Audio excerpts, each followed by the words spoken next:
Hi, I am Aaron Moore. I am the guest director for Chipola Theater for this season of 23-24, and we are getting ready for our fall production of Barefoot in the Park by Neil Simon. And with me today are our two lead actors, Hannah Harris and Angel Gabriel Torrado, and they are going to share a little bit about the rehearsal experience, their characters, and some things that you have to look forward to when you come to see this production, which takes place not this weekend, but next. October 13th, 14th, and 15th. 7 o'clock p.m. on 13th and 14th, and a 2 o'clock matinee on the 15th. So, Hannah, Gabe, how are you? Doing good. Good. So, let's introduce you and tell everyone a little bit about yourself, where you're from, and how long you've been here at Chipola. So, Hannah, start. Okay, so I am a freshman here at Chipola. I am from Ponce de Leon, Florida, and I am a theater major. Amazing, and we are thrilled that you are with us. And Gabe, why don't you share a little bit about where you're from and how long you've been at Chipola? I'm from Ayrton, Alabama. This is my final semester here, and I'm a theater major. Yes, and we are very sad to see you going very soon. So let's talk about Barefoot in the Park. You guys have been in rehearsals now for almost 7 weeks. It has been quite a fun process. We've been having a lot of good times. A lot of work has gone into what's going to happen in a week. So why don't you share with us, first of all, a little bit about each of your characters and how they play into the story. You play Corey and Paul Bratter, right? Who is a young newlywed couple in New York City in the 1960s. They've been married for how long? 6 days. 6 whole days. So they're really into it. They Oh, really yeah. got it. So Hannah, tell us a little bit about Corey and what she brings to the story.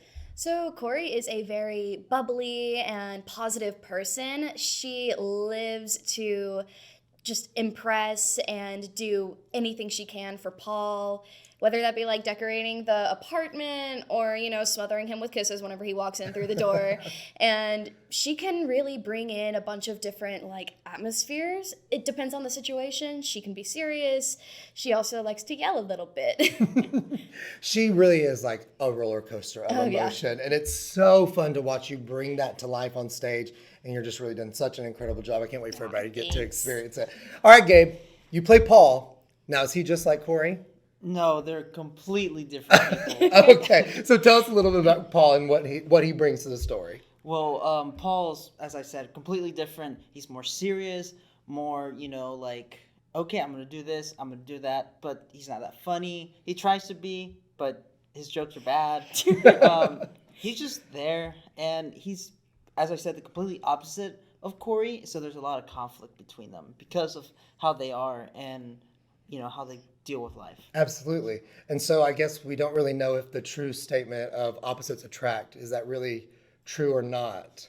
We'll see. Yeah, I guess we have to find out next weekend, Yeah. huh? So, Hannah, tell us a little bit, as you've been working on Corey, developing that character, you've been doing so much character development work. What is something about Corey that you've enjoyed discovering, or maybe something you've learned about yourself that through that process or anything? Tell us a little bit about that.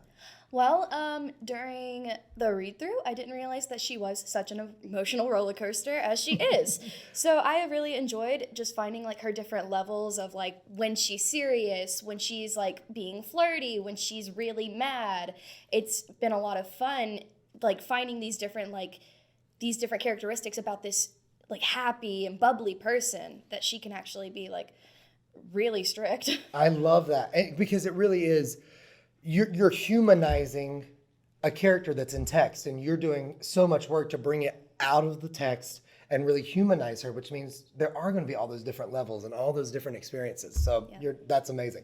So Gabe, we've been now almost 7 weeks in rehearsal, which is a crazy process. What a lot of people may not know about you is Gabe is usually on the technical side of all of our productions. He's either running sound, he's building, he's painting, he's doing all these things. So this is your second time on stage at Chipola as a character, right? Third time. Okay.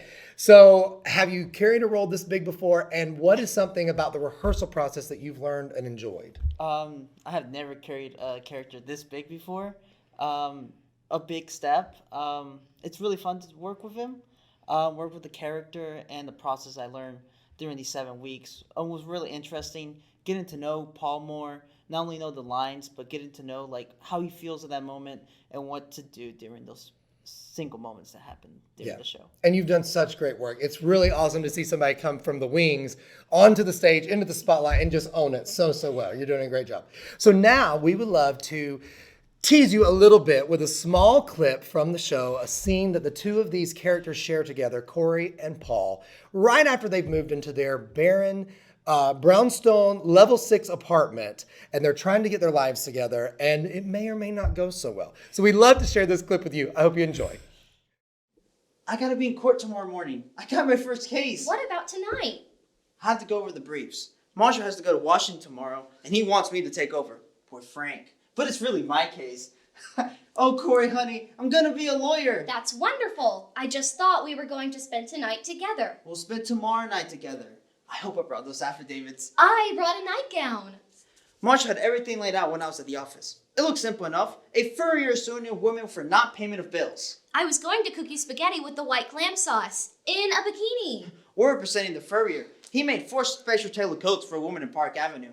Now she doesn't want the coats. Then I found this great thing on 8th Street. It's a crossword puzzle with dirty words. The furrier can't get rid of the coats.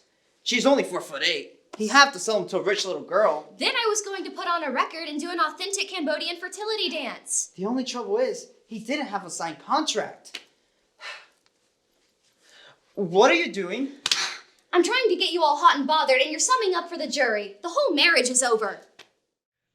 I hope you enjoyed that. Gabe, Hannah, thank you so much again for your time today and for sharing this incredible talent that you have. We hope to see all of our community members and all of our patrons next weekend, October 13th, 14th, and 15th at the Center for the Arts for Barefoot in the Park. You can get your tickets online or call the box office. They're $10. We also have a really exciting opening night reception on Friday night that will start an hour before curtain. It's an extra $5 ticket. You can meet the entire cast that night. They will be in character the entire time. Have some bubbly and hors d'oeuvres with us and get in the mood for a lovely night in New York with us all for Barefoot in the Park. We'll see you soon.